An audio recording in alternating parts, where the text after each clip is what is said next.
Forgiveness. What does this word mean to you? How how does this word sit with you? Do you believe that forgiveness is the end goal to your pain and suffering? Do you believe that you will feel better if you're able to forgive certain people in your life or to be able to forgive yourself? What if we entertain the idea that forgiveness is not the end goal? And perhaps maybe it may even be distracting you from truly finding inner peace. Hi, I'm Dora. I'm a holistic stress and resilience coach from Dora Chen Yoga. Welcome to my Tuesday weekly connect where we talk about various topics on how to achieve whole person wellness in body, mind, and soul. So, first of all, I would like to start off by saying that today, this whole piece about forgiveness is my personal opinion, and I am very well aware that there are many, many people who practice forgiveness, and this may have given them so much relief and inner peace.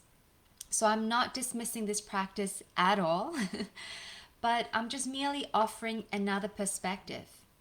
And I've learned that oftentimes, even when it appears that there may be sort of two points of view of, or two different approaches to something, when especially when it comes to healing, when we get to the crux of it, maybe it's just about semantics, right? And maybe the differences between the two ideas or approaches may turn out to be not so different after all. So keep in mind that this might be happening here too. Just because I don't resonate with the word forgiveness, perhaps what I'm talking about may actually not be too different from the practice that you're already in around practices around forgiveness, but perhaps we're just using different words. Maybe it's just semantics. But if you have tried practicing forgiveness and have not found it to be helpful, maybe this mini training could help.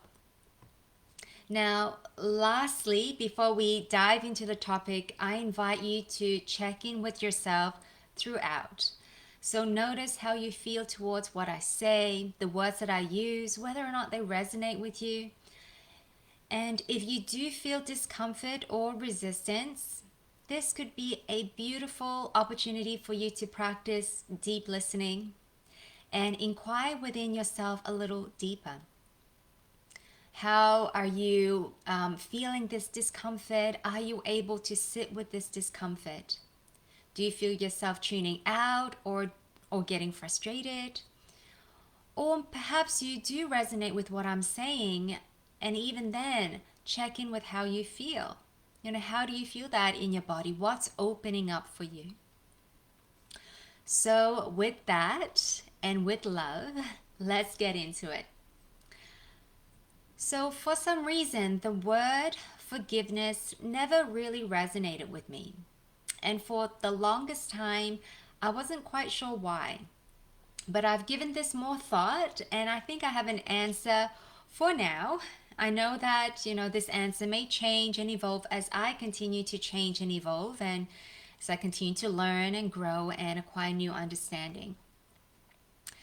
So, according to the Merriam-Webster Dictionary, to forgive means to give up resentment against an offender. So, to me, when you decide that you need to forgive someone, this means that you are holding on to anger or resentment, which you are trying to let go of, towards this person that you believe that they have wronged you in some way. And I'm sure that we have all likely experienced what it feels like to be in that situation, where you might be holding on to resentment or anger, and this can be very painful, and it's definitely a suffering onto ourselves. And so forgiveness for many people may be a way to free ourselves from this suffering. Having said this though, when you are holding on to the idea that someone, whether this someone be outside of yourself or maybe this someone is yourself, if you are holding onto the idea that someone has wronged you, I wonder if you can truly be free of all of your anger, frustration, resentment, or any other emotions that might be coming through for you. If you are, firmly or holding onto this belief or rooted in this belief that they have caused you harm and that they have done you wrong, are you truly able to really let all of the negative emotions go? So to me, forgiveness in the form of just purely trying to let go of the anger and resentment without actually transforming our perspectives and attitude is not a complete healing. So rather than forgiveness, I practice welcoming and acceptance. So what do I mean by this? Well, let's oversimplify things for a moment here. Let's say you can think of life in two ways. You can think of life as dangerous and threatening, and things happen to threaten your survival, and you're always trying to you always feel that you have to protect yourself and defend yourself, otherwise people or situations would get the better of you. Or you can choose to think of life as benevolent in general and loving, where things happen for your growth. Now, whether one or the other is correct, or whether it's a combination of each, I don't feel it matters so much as our attitude towards life, about how we choose to live life and believe how life is unfolding for us. Our attitude, or the attitude that we have about life, can greatly affect our experience and our quality of life.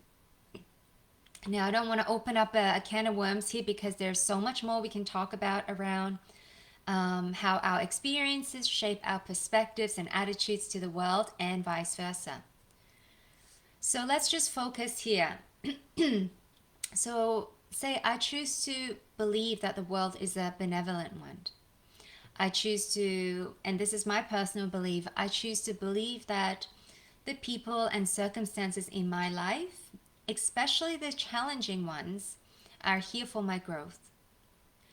Now, I know that this view can be controversial, and that that there are many things that are happening right now in the world that are horrific, unjust, painful, and we don't really understand why some of these things are happening or what we can do about them.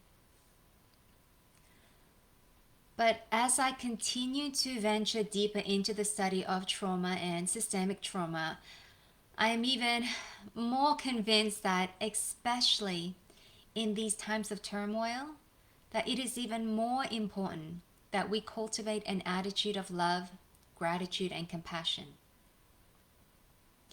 We all have experienced negative emotions that have not been dealt with or processed properly. So in this sense, we all carry an assortment of baggage, our conditioning, our trauma. Our conditioning and the trauma that we carry shape us into the person that we are today. And when we're unconscious of our own conditioning and traumas, which most of us are, we unconsciously interact and react to people and circumstances from that place of trauma. And in doing so, we can cause harm to others, often unconsciously and unintentionally. We have all experienced traumas, and we have all passed on traumas. And we all, in one way or another, contribute to the trauma in our society. So is there really one person that we can blame that is at the root of our problems? Or are we all in pain and hurting and confused, but also blind at the same time, such that we keep running into each other and hurting each other and causing more pain? Trauma, even though it shows up in the individual, is not an individual problem. It's a systemic one. It's a collective one. So who is really to blame? So if we were to come back to the belief that the world or life happens for us, we begin to let go of trying to find someone to blame. We begin to be with, accept things that had happened to us, and understand that we can't change our past, but we can accept it. We can welcome it as a gift, even that when understood can actually help us to grow and grow into someone who is stronger and wiser. If we choose to welcome life with, all of the joys, the pleasures, as well as pain and challenges and lessons, then we are no longer fighting with life. We can love life, enjoy it when things are going great for us, but also appreciate the challenges that help us grow. When I think this way, I also I learn not to take things so personally, because nothing is really personal. We are all reacting from a place of trauma. So even when someone is, say, angry at me, more often than not, the anger is not actually about me, even though it may feel very personal at the time. In welcoming and accepting things as they are, I allow myself to be free. I no longer hold on to any notion that injustice was done to me and that I need to keep track of all of the things that have been done to me and the people who have wronged me, and have to, know how I'm supposed to react or respond, and so forth. I'm not attached to anything or anyone in such a way that I have to hold on to all of the painful memories or emotions that go with them.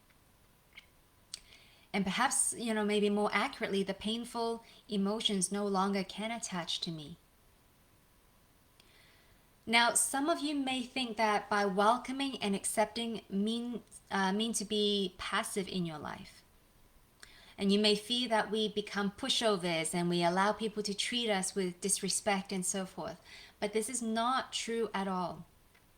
When we work with our own traumas and find healing there, we are able to fully live and enjoy our lives in the present moment and moving forward. Fully embracing life in the moment means that we no longer spend energy dwelling in the past, and more energy now becomes available for us to be present in the moment. And when we have this ability to be fully present in the moment, we then are able to connect with ourselves. When we connect with ourselves, we no longer let the unconscious conditioning run our lives. We are less likely to act from a place of fear or insecurity, and we'll be acting from a more conscious place, a place where we are able to decide how we want to respond in a given situation. We are also more clear about what is right and meaningful to us. And we are not coming from a defensive state, which is really important. So all of this together means that we're more likely to make choices that are positive, authentic, and set appropriate boundaries from moment to moment. When we are living this way, there is no need to think about forgiveness. There's no one to forgive because there's no one to blame in the first place. Instead, we understand that we are all doing the best that we know how in each and every moment. There is no judgment because each and every one of our stories and histories are different, and we will never fully understand what it's like to walk in the shoes of another until we've been there ourselves. Now, this does not mean that no one should be responsible for their actions. That's not what I'm saying. We are all responsible for our own actions, and this is highlighted in Karma Yoga. But even as everyone is responsible for their actions, what qualifies us to be the judge of others? And is this even helpful when we do that? Or are we actually reinforcing the systemic trauma structure in our world today? So I know that this was a big topic, and I think that I've maybe perhaps created more questions than answers, which is great, you know? So take a deep breath here. Notice what's present in your body now. How do you feel? Are you able to hold space for it? Let me know. Let me know your thoughts, your feelings, comments, or questions. Drop your comments below. If you enjoyed this mini training, make sure you follow me at Dora Chan Yoga. I'm on Instagram, Facebook, LinkedIn, and YouTube. And I also have a private Facebook group called DCY Community, supporting strong women heal from stress holistically. And I stream these trainings live in that platform, but I also share many other resources, tips, and tools and special offers in that group. So, love for you to join me there, and I'll drop the link in the comments below. So, I hope you have a wonderful rest of the week, and I look forward to seeing you all again next Tuesday. Take care now.